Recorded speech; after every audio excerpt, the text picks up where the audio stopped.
Well, hello. Thanks for watching and welcome to another video. I am doing voiceover again because of the heat in our shop. And this is going to be another ring making video. And today we're making a comfort core style ring with a triple laminated stabilized wood blank. Now this method, it's going to be a little weird. I kind of went backwards and forwards on this, trying to figure out if I could use the chuck only to make it without a waste block. But you're going to see that I do end up going back to a waste block. But first thing I've done here is I've taken my blank, put it in a chuck, and I'm going to drill out the center. Now, I typically drill it out with two different drill bits. This is a 1/2 inch, and then I'm going to use a 3/4 inch. When doing this, you just want to make sure that your ring is not smaller than a 3/4 inch, because obviously if you drill it out and it's a small size, you would not be able to use that. So use a drill bit appropriate to the size of what you're making. Now, I'm using the Record Herald lathe, and I've got an SC3 Chuck, just a simple 4-jaw chuck, and I'm going to drill this out. I'm using a Jacobs chuck on my tailstock, and if you've never done this, it's a great way to drill pen blanks, ring blanks, or anything else you need to drill center. Excuse me. This is a really simple process. I'm just going to simply drill it through. You don't want to build up too much heat or go too fast. You want to kind of let the drill bit flow through. I'm running the lathe about 900 RPM here. So you can see it cuts pretty easily. And I just use my hand there to hold the Jacobs chuck from spinning. Especially in the beginning, it'll want to spin or try to spin occasionally. So you just keep it there so it's firm.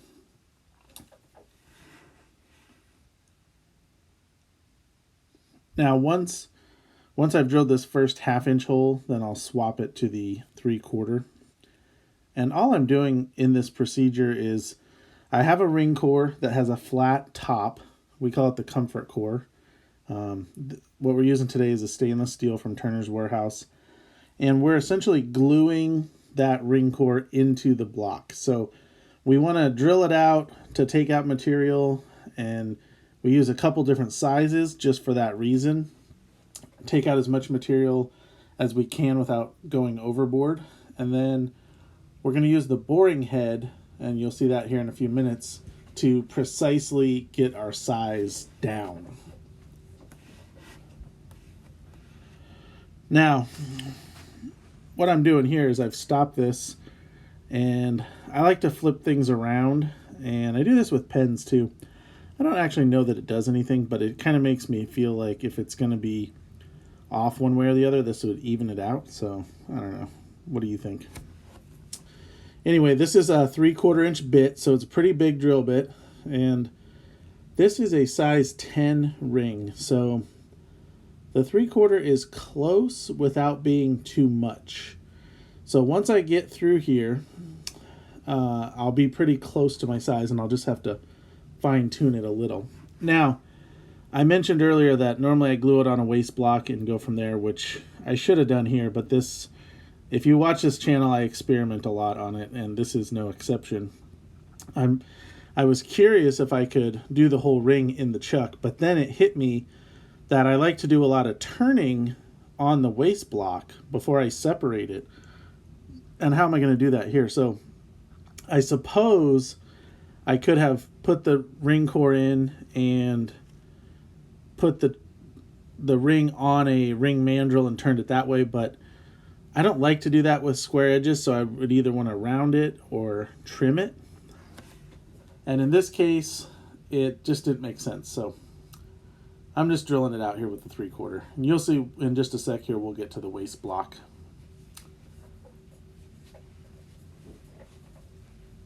Now, the reason I do voiceover, if I didn't mention it already, is my shop is really hot.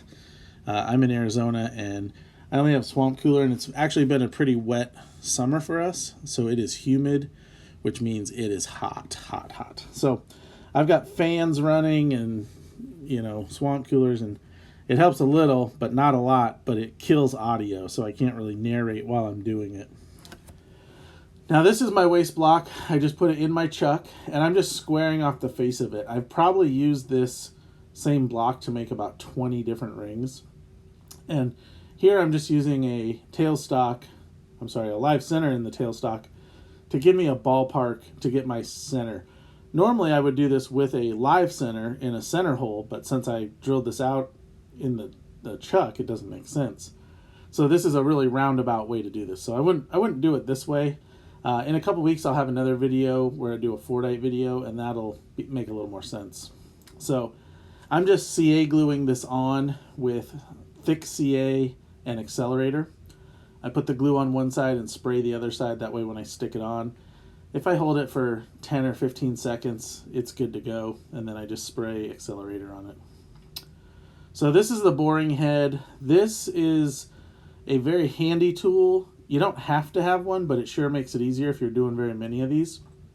And what it allows you to do is make micro cuts or micro increment cuts in your core.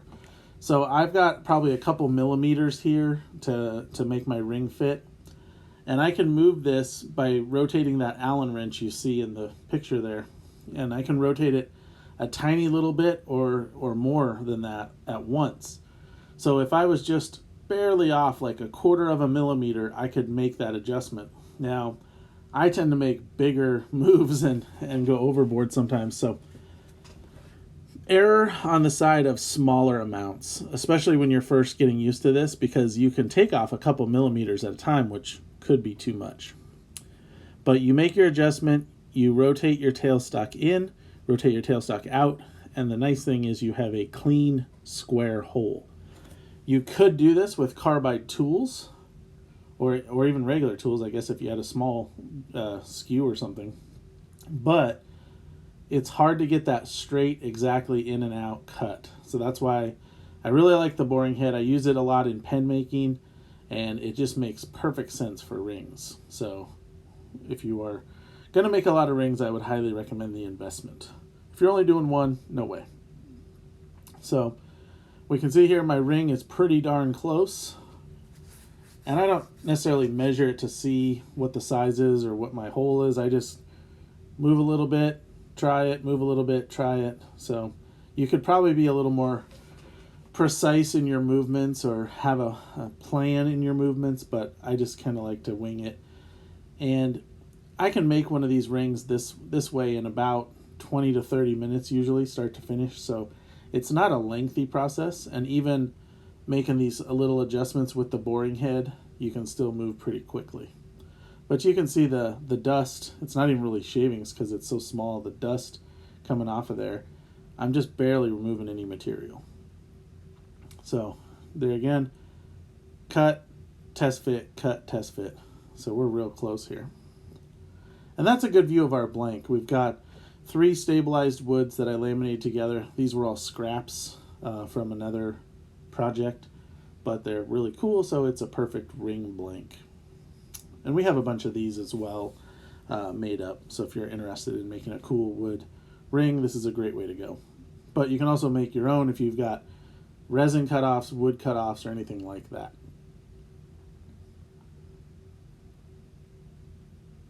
So get my head in the way there, but now I'm just test fitting, make a little adjustment, and I'm moving a lot less now. I think I was moving 1/8 of a rotation or even 1/4 at most till I fit my ring in there. So I'm really close here, but I just need just a tiny bit more. Now, you want this ring core to be snug. Well, maybe I shouldn't say snug. You want it to fit nicely, but you do need to have room for glue.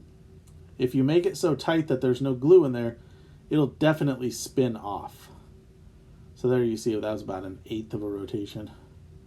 And there's just a little dust coming out. But back to the glue. You need a good glue surface all the way around your ring. So make sure that your hole is not too big, but also not tight. Because if you have to force the ring in, you're going to have a real hard time getting a good glue surface. And there we are. So I put it in. I kind of jiggle it to make sure it's not too big, doesn't wobble side to side.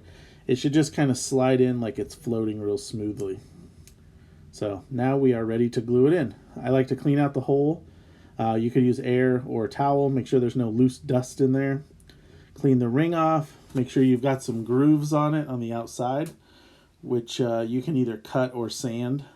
And then I just use thick CA. I'm using Mercury CA, and I rotate it, and then I use the nozzle, which probably isn't the best idea, but I use the nozzle to kind of spread the glue around because I want it really flat and flush in there, and I want to push that glue or that ring into the glue.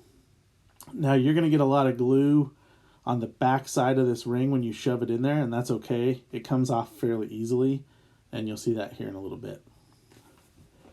So once I've got my ring put in, I'll hit it with CA because I want to set the outside, especially so it doesn't move. I don't want it to come out or get crooked in any way. One other thing to keep in mind, especially with a laminated blank, is you want your ring to be positioned correctly for how you want the look to be.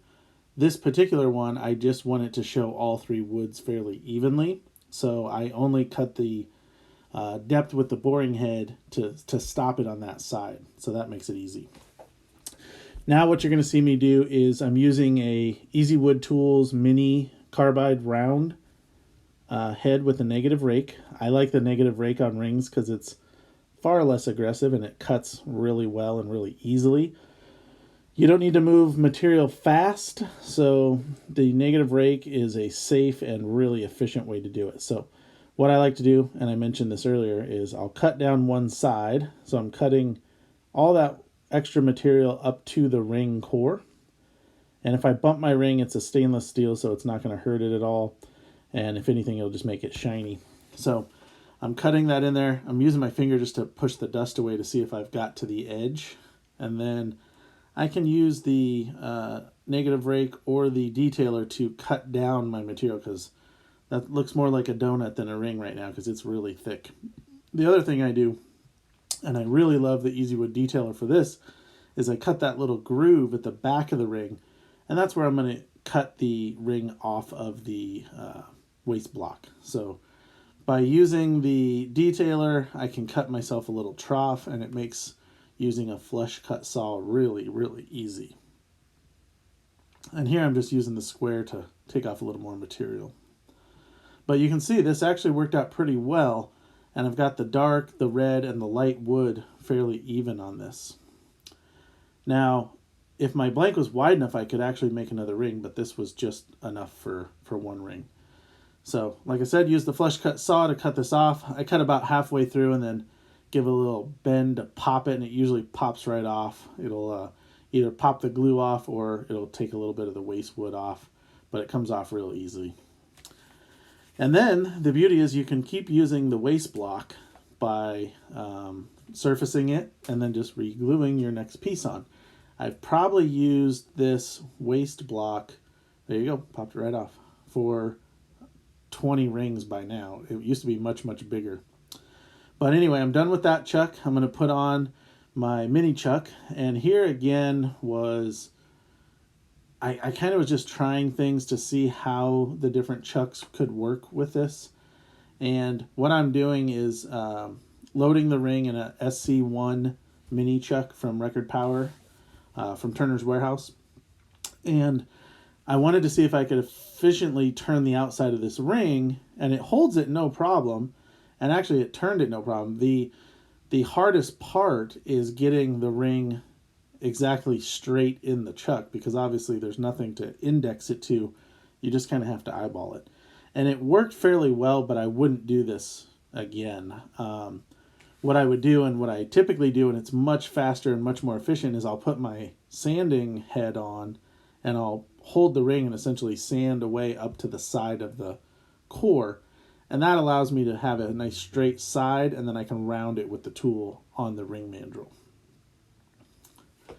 So there you go. You can see it's kind of square. We're done with that chuck. And now we're going back to the Collet chuck with a ring mandrel. So you're seeing a lot of tools here, a lot of chucks and things. You don't necessarily need these. This was a lot of experimenting to see if there was a better way to make the ring, or a better way to hold the ring. And ultimately, the way we do it normally is probably the fastest and the easiest and just makes the most sense. So here again, I'm using the detailer to cut the ring down to size and to give those edges a little bit of a round over. Now, one interesting thing, if you're familiar with the ring mandrels, they have a cut in them where the mandrel expands out. Now, you certainly do not want to get your tool caught on one of those cuts by bumping into the mandrel. However, if you raise your tool up just a little bit on your rest, you can have the bottom of the tool below the cutter head bump your mandrel should you get that close. You don't want to get that close, but if you accidentally bumped it, it won't catch. It'll just skip right over it. So I have my tool just a tiny bit higher than normal for that reason.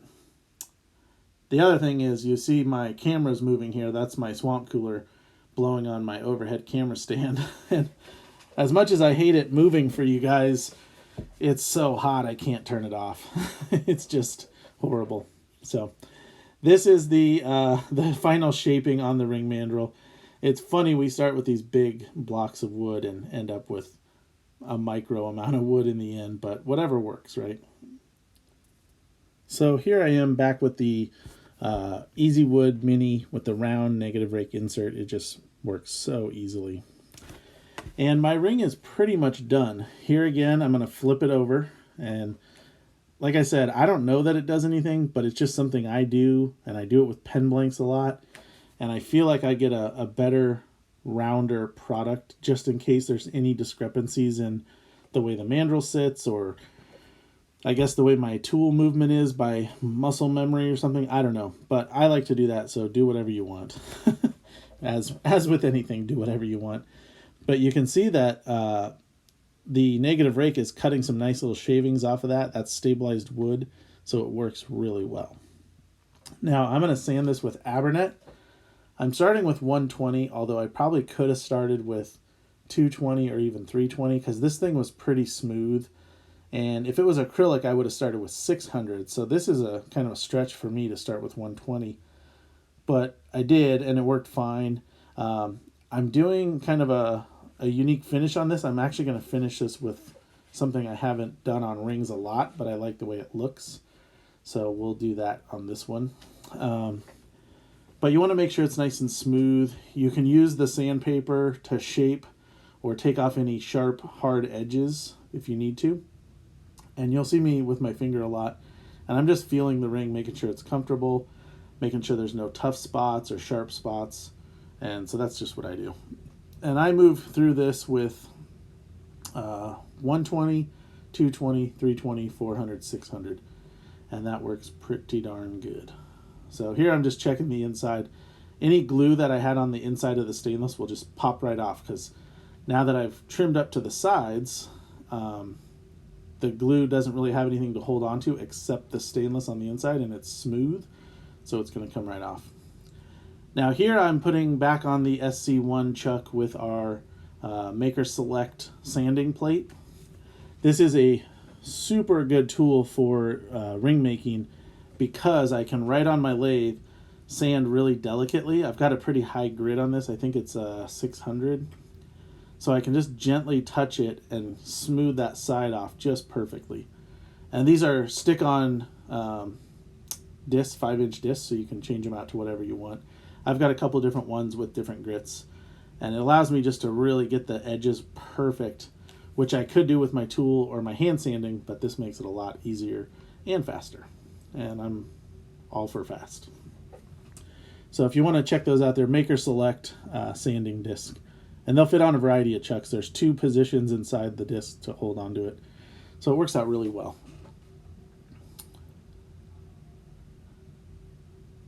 Now, once I'm done with that, I can pull this whole setup off. I'm done with this chuck. And I'm going to put the ring mandrel back on. I'm using the Beal Collet chuck here. I can put that back on, load my ring back up, do any final sanding. Yeah, and I'm a dropper. I drop those Allen wrenches all the time for some reason. But I can do any final sanding. This is down, I think, to 600 here, and that's where I'll stop on the wood. I'll sand it while it's turning, and then I'll shut it off and hand sand, go back and forth, cross versus around, and just kind of make sure it looks really, really good. Being that it's stabilized, to me the wood is a lot easier to finish and sand because it's so stable, for lack of a better word. There's not a lot of voids, there's not a lot of pits, there's just nice, smooth, hard wood. So it makes a really good ring for that reason. And boy, that wavy camera is sure annoying. I'm gonna have to try to fix that, but until the heat is over, I'm gonna have to I'm gonna have to keep doing these terrible voiceovers for you guys, but it's better than nothing, right? So here you go, just a little hand sand, moving it by hand and going side to side, making sure I don't have any tool marks or sanding lines or anything like that, which you shouldn't by this point when you're this high a grit, but it never hurts to take a look.